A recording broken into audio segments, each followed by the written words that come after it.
This is Mujib from North Country Kettlebells. Today I'm going to take a moment and talk about a concept that I like to call taking a strength break and how to apply this concept to your daily activities and your workout regimens. Now, taking a strength break might refer to any number of strength and ability activities that you can perform during times of focus or study or work. So if I'm going to be spending a lot of time at my desk, something like utilizing joint mobility might be a way of taking a strength break. It might be something like a set of push-ups or a set of presses or a set of squats or a quick Tabata, right? While I'm editing these videos and these movies, I will take specific time to do some simple movements and keep my body active and keep my movement skill on front of mind. So let's take a moment now and look at a couple of different ways to apply this concept of taking a strength break to your daily life and to your workout regimen.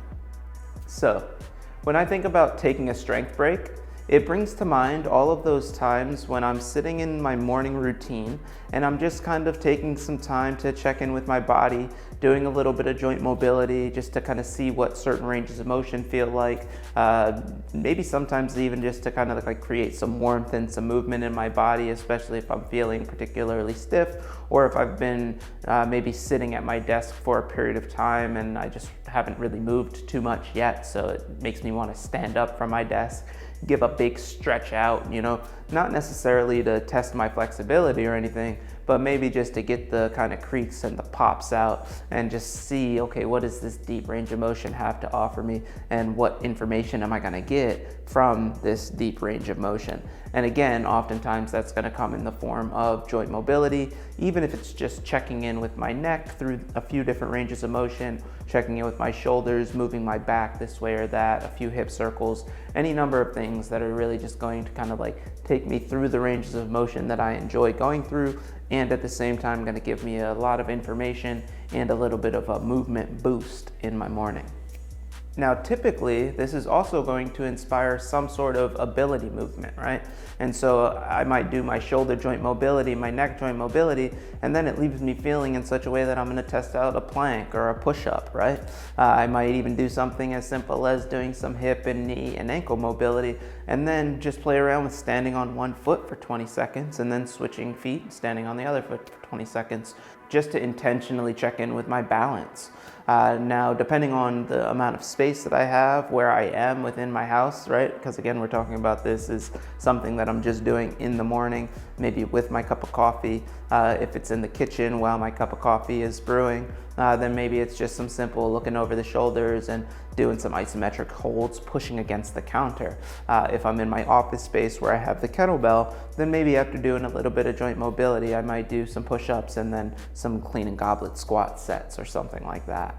So this could be really anything. It could be a quick round of push-ups or squats, right? It could be something like a simple Tabata, plank hold, pull-ups, or some type of suspension drill, depending on what type of equipment that I have around. Even just band work or stability drills or isometric work, all of these things are gonna play into the category of how I might implement some simple movements into some small amounts of time that I might find throughout my day. I can pretty much just think of them as mini drills that can be done at the drop of a hat from wherever I am, just as a way of kind of taking a break, getting into some movement activity, and then just getting right back to work or whatever it is that I was doing. Really, even as I was taking the time to write the script out for this video, I was doing simple sets of push-ups and goblet squats here or there. And depending on the space that I have, the things that I know how to and that I love to do, and the pieces of equipment that I have around me, I'm actually able to give myself a seemingly endless variety of highly effective exercises that I can jump into. And to me, this is one of the greatest benefits of having kettlebells around and knowing what to do with them in any setting in order to get whatever sort of response that I want to get out of them. I really think about it like having a 50-pound dumbbell around me or something like that, right? Everything that I do with it is going to have this potential to have this really high positive impact, right? Like if I'm lifting it properly, if all of my movements are done in a way that makes my body feel better and not hurt,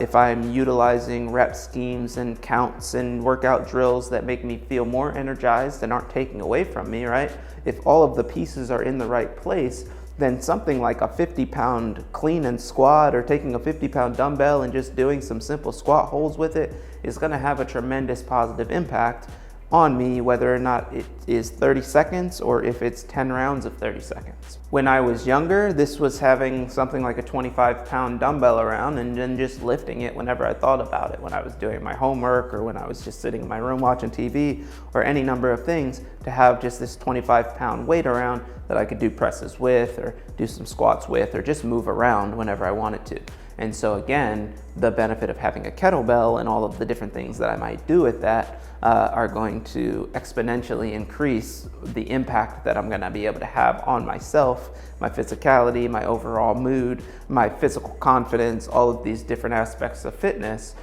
if I can do some pretty high intensity work in a pretty short amount of time. And the kettlebell is really nice because I can lift it, I can use it as the base for stability drills, or I can really just stand there and hold it as a way of resetting my postural engagement, or just giving myself a chance to change position and put my body under a different resistance from just sitting in my chair to standing and letting this weight kind of pull my arms in place and things like that. And I can be doing this with either one or both hands, right? So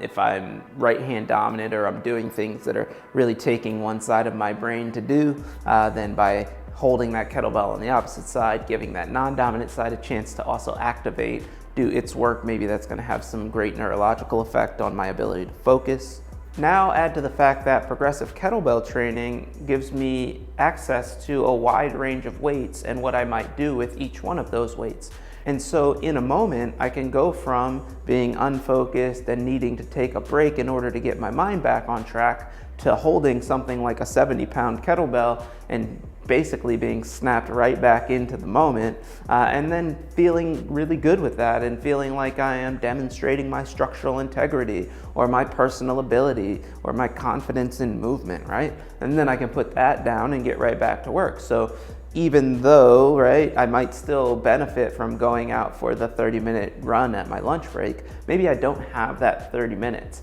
and I need to have something that's going to give me a very similar output. Well, my 50-pound kettlebell, or even my 25-pound kettlebell, or my 70-pound kettlebell, or my 90-pound kettlebell are going to benefit me in that way, especially when I have access to the range of them based on my ability and my experience with each one of those kettlebells. Now again, this can be as simple as just standing there with the kettlebell, but the more advanced that I am, the more that I have access to doing something like a minute of alternating snatches, or a Tabata where I'm alternating burpees with two-handed swings. All right, you could think about it like if you really know how to jump rope and you know how to do a lot of double unders and triple unders and jump rope tricks, the amount of work that you can put into a 5-minute space is gonna be pretty impactful compared to not doing anything, right? Or again, just doing any lesser progression of what you know how to do. So if I can just stand there with the 50-pound kettlebell, that's gonna give me one benefit. But if I know that I can do a clean and press set of 6 reps on one side within 20 seconds, I rest 10 seconds and I do that 6 reps on the other side, and then I rest 10 seconds. My ability to bust that out when I just need to take a 4-minute break to get my mind back together is gonna have a very high impact on bringing all of my faculties to the forefront. And all of this is really going to contribute to maintaining my physicality and my mental focus while it's still bringing me closer to all of the different fitness goals that I might be working on, all within a very small amount of time, right from the convenience of wherever I am, whenever I want to get into it. So there you have it, the concept of taking a strength break and how to apply that to your daily lifestyle. All in all, it's about taking the time to activate the body, to connect with its processes, and to engage in an activity that's going to enhance the proprioceptive experience. So that could be a push-up, that could be a pull-up, it could be going for a quick run. Whatever puts you in your body, in space and time in that moment, is going to be how we like to take a strength break and add that to our lifestyle. Try it out yourself, I bet you'll love it. Visit northcountrykettlebells.com to learn more about kettlebell training and how to apply it to your lifestyle. You can follow me on Instagram at @NCKettlebells and on Facebook, North Country Kettlebells. And you can always find more videos pertaining to kettlebell training by hopping on YouTube or Vimeo and searching North Country Kettlebells. This is Mujib from North Country Kettlebells talking about taking a strength break and how to apply that to your lifestyle. Enjoy.